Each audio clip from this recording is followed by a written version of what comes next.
subscribe to my channel and also press this bell icon.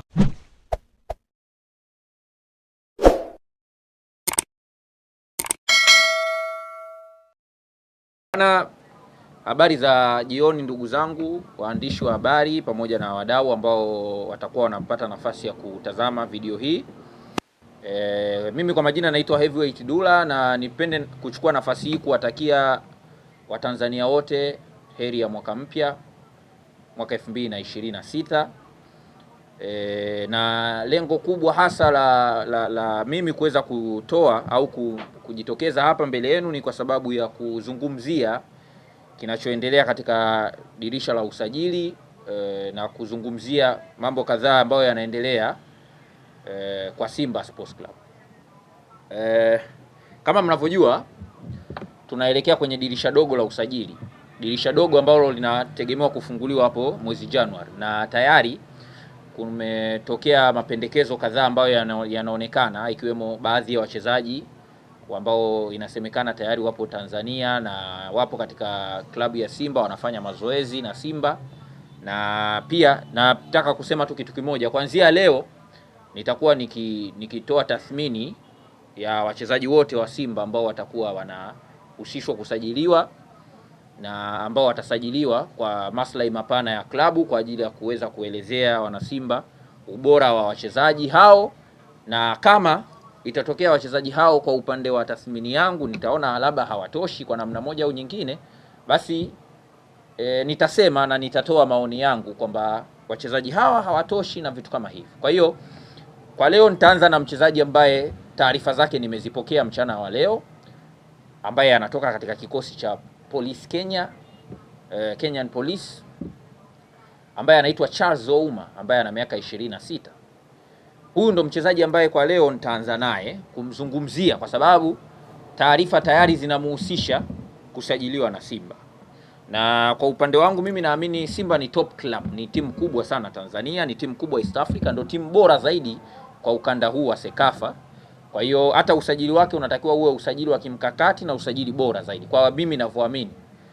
Sasa huyu Charles Ouma ni nyota ambaye kiasili ni Mkenya, lakini anaiwakilisha timu ya taifa ya Sudani Kusini tangu mwaka 2024, na sababu ya yeye kujiunga na timu ya taifa ya Sudani Kusini akiwa ni Mkenya ni kwa sababu hapati nafasi kwenye kikosi cha timu ya taifa ya Kenya, Harambee Stars. Lakini hiyo sio kitu ambacho mimi kimeniweka hapa. Kitu ambacho kimenileta hapa ni mimi kuweza kutoa maoni yangu kama mdau kuhusiana na mchezaji huyu na tetesi zake za kuhusishwa na klabu ya Simba. Ndio kitu ambacho mimi kimeniweka hapa, na niweke wazi kwamba sijaridhishwa na sijapendezwa na taarifa za Charles Ouma kuhusishwa na Simba. Of course nimekuja na baadhi ya tathmini yangu ambayo nimeweza kuipangilia hapa ili kuweza kuifikisha kwa wanasimba waweze kufahamu kwa nini binafsi yangu siamini kama Charles Ouma ni mchezaji ambaye anastahili kuwepo katika kikosi cha Simba. Amecheza ligi kuu ya Kenya muda mrefu kwa sababu amedumu katika kikosi cha Kenyan Police toka mwaka 2020 na alikuwepo katika kikosi ambacho kimepambana kupanda daraja. Na by the way huyu ni captain wa 3 kwenye kikosi, nyuma Abude Omar pamoja na David Ochieng. Wakikosekana hawa kati ya Abude Omar na David Ochieng, basi kitambaa kinakuwa cha kwake cha unahodha. Nitatoa sababu. Of course nimezipangilia sababu zangu. Na sababu 4 za msingi ambazo mimi naziamini kwamba ni sababu zinazofanya huyu Charles Ouma asiweze kuwa mchezaji anayestahili kucheza top team kama Simba Sports Club. Sababu ya kwanza, huyu ni kiasili ni kiungo mkabaji ambaye muda mwingine anatumika kama beki wa kati, lakini kuna baadhi ya mechi ametumika kama kiungo wa kati. Maana yake ana ukiraka ndani yake. Unapokuwa kiungo mkabaji au beki wa kati unabidi uwe na uwezo mzuri wa kudefend, uwezo mzuri wa kulinda, kitu ambacho huyu Charles Ouma hajakionyesha kwa ufasaha.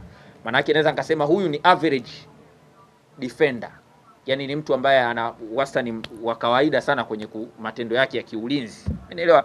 Na nimeandaa mifano ya kuweza kutoa kama ushahidi wa kile ambacho nitakuwa nakizungumza, ikiwemo mchezo dhidi ya Mogadishu City ambao waliweza kupoteza hawa Kenya Police pale nyumbani kwa mabao 2-0.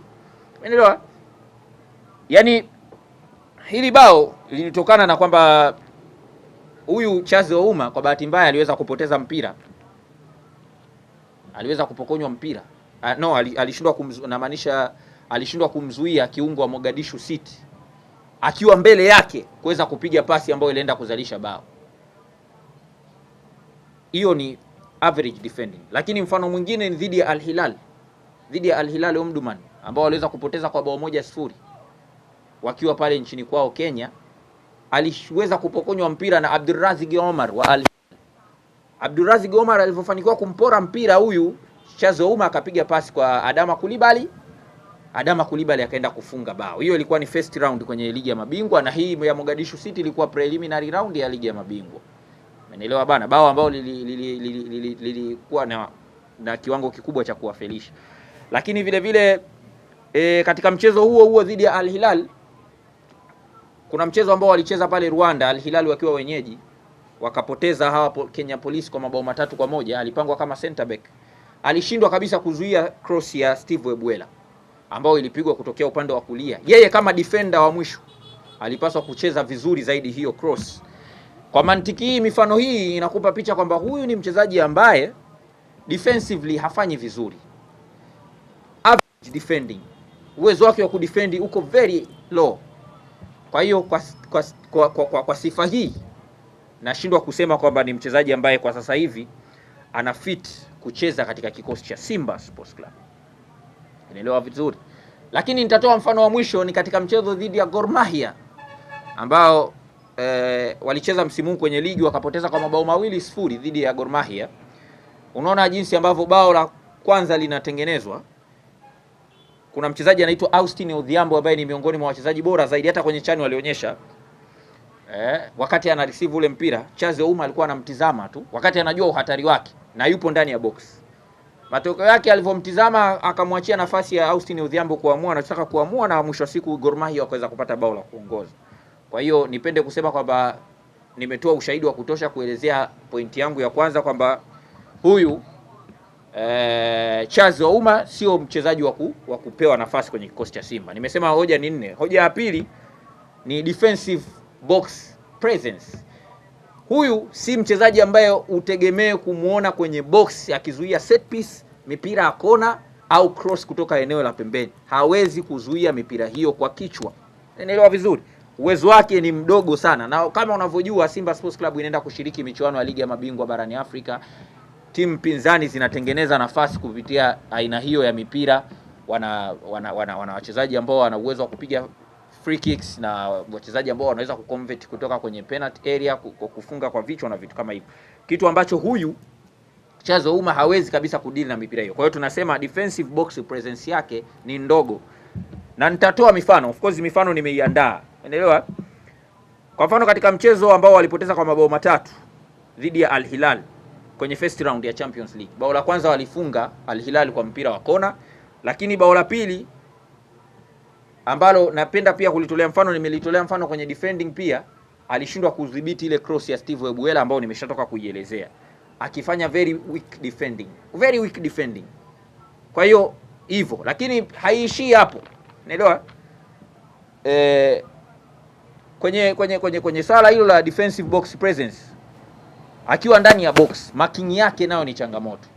Mara nyingi sana marking yake ukitizama, nitaweka na ushahidi kwa wale ambao watakuwa wanafuatilia kwenye Instagram account yangu heavyweight_dula, wataona anamwacha pinzani kwenye nafasi nzuri ya kucheza mpira. Hata kama anammark, anamweka katika engo ambayo anaweza, yani yeye ndo anakaa nyuma. Mpira unavokuja mbele, maana yake kama mpira utakuja kwa mbele anaweza kufunga. Sasa yeye anakaa kwa nyuma, kitu ambacho ni makosa makubwa. Umeelewa? Kwa hiyo kwenye engo hii inaweza kusema kwamba sioni kama ni mchezaji ambaye ana fit katika kikosi cha Simba kwa sababu ya weakness hiyo. Lakini jambo la tatu, offensive box presence. Uwezo wake wa kuingia ndani ya box, kushambulia mipira ya kona, mipira ya kutenga na vitu kama hivyo ni mdogo. Umeelewa? Charles Ouma ni kiungo mkabaji, kwa hiyo kikawaida anapaswa kuingia kwenye box pale ambapo timu yake inashambulia kwa set piece, au kwenye kona na nini, na kujaribu kuangalia uwezekano wa kushambulia mipira hiyo kwa vichwa na kujaribu kuconvert kuweza kufunga mabao. Umeelewa? Na ndio maana ukijaribu kufuatilia ni ngumu sana kuja kukutana na bao lake. Miongoni mwa viungo ambao wana uwezo mkubwa wa kufanya offensive box presence ni pamoja na Rodri ambaye katika msimu wake ambao ametoa Ballon d'Or msimu wa 2023-24 aliweza kuwa na goal involvement ya bao 16 ambao ni above average ya kiungo mkabaji anavyopaswa kuwa nayo, na miongoni mwa mipira yake mingi ilikuwa ni pamoja na mipira ya set piece, anakutana na second ball yeye anafunga, ingawa kwa kichwa sio sana, ila ana uwezo wa kufunga kwa mashuti na vitu kama hivyo. Lakini mwingine ni Declan Rice wa Arsenal. Of course most of his career amecheza kama defensive midfielder, ingawa pia kuna baadhi ya michezo anatumika kama central midfielder, lakini amekuwa na ufanisi mkubwa sana kwenye kutumia hizi set piece kama kiungo. Muda mwingi anakuwa anashambulia box. Kwa hiyo uwezekano wa kiungo kuwa na hii ni mkubwa. Kwa hiyo kama kiungo ambaye anapaswa kucheza Simba, pia anapaswa kuwa na uwezo mkubwa wa kushambulia mipira ya kona. Kuna nafasi ambazo aliwahi kupata, kwa mfano katika mchezo dhidi ya Ulinzi Stars ambao walitoka sare bila kufungana. Alipata nafasi nzuri ya kuconvert kwenye 6 yard box ile 6 kutoka kwenye mpira wa kutenga, akashindwa kutumia, mpira ukaenda nje. Kwa hiyo hata kama ata attempt, uwezo wake ni mdogo kwenye kuconvert. Na issue ya mwisho ambayo mimi naamini inamfanya huyu Charles Ouma kushindwa kufit kwenye kiungo ambao anahitajika kwenye top team kama Simba ni tunaita poor defensive recovery. Uwezo wake wa kurudi kwenye kulinda. Manake labda umepoteza mpira, uwezo wake wa kurudi kulinda, speed yake ni ndogo. Kwa hiyo ni mzito kufika kwenye matukio pale ambapo timu inapigwa counter attacks. Umeelewa vizuri? Nitakupa mfano ni katika mchezo dhidi ya Gor Mahia ambapo waliweza kupoteza kama mabao 2-0 dakika ya kwanza tu ya mchezo. Manake bado damu changa. Aboud Omar alifanya attempt ya indirect free kick ikaokolewa.